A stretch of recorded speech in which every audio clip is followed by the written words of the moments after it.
Welcome to the Golden Valley Light Railway video platform.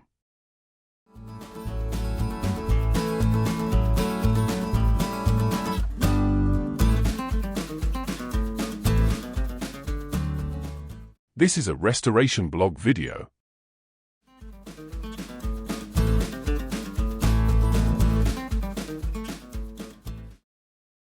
Baby Jane Restoration Blog.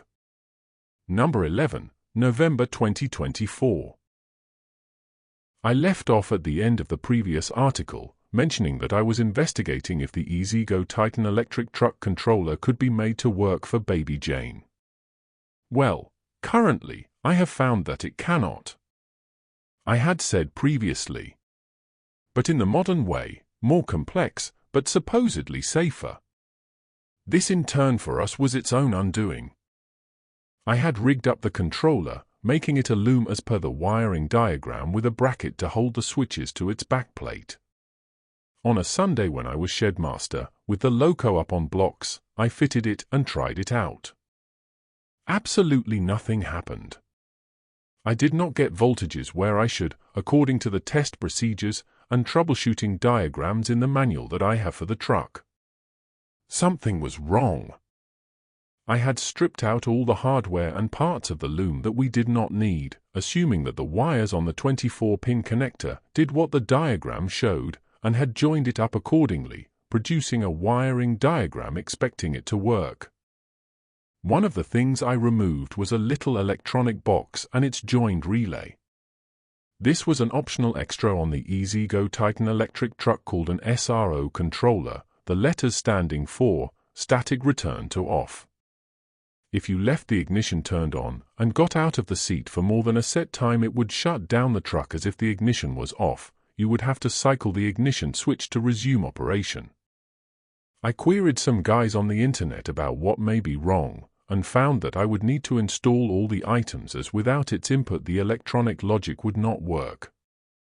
I produced another diagram with wires routed to pins, as if the SRO controller was joined in, and giving a positive response. Then on another Sunday when I was shedmaster, I tried again. Still no joy. The master solenoid still had no volts, which according to the test procedures and troubleshooting diagrams, it should have, but I did get the status light to come on and it issued a blinked code which the manual told me equated to a throttle problem. I found that, oh yes, there was a throttle problem. The voltages were on different wires coming out of the controller. This is crazy. Is the works diagram wrong?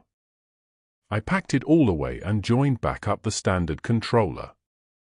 That night I again inquired on the internet, and a nice chap in Ohio, USA, got back to me to say that when you added accessories, like the SRO controller, you used a handheld computer device, and pins on the 24-pin connector would have been reassigned as it was added.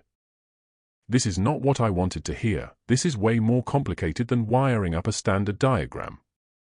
For now, I have parked the idea of using the E-Z-Go controller, as the likelihood of getting a 40-year-old handheld computer, my brain, and a controller we don't even know is good, all to work is beyond my comprehension currently.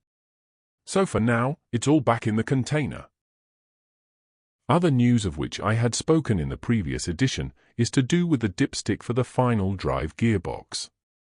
I managed to get hold of a dipstick from a Morris Minor, and successfully made from it a new dipstick using the drawing that I had created. I pushed the battery box to one side to gain access to the dipstick hole, then the new dipstick was fitted. I then pulled it back out to check the level. The oil was low, very low. The lubrication and maintenance chart that I reproduced gives a specification for the oil, so some was ordered that met the spec. The following Sunday I drained the old oil and topped it back off with the new oil, so as to be within the dipstick range. Baby Jane is almost ready for service. Hopefully she will be painted soon. I might take off the connecting rods and grease the bearings next. One is a bit clanky. Andy. That concludes this restoration blog. Please consider to like this video by checking the thumbs up symbol. You may want to subscribe to the channel to see further episodes and other content on the GVLR video platform.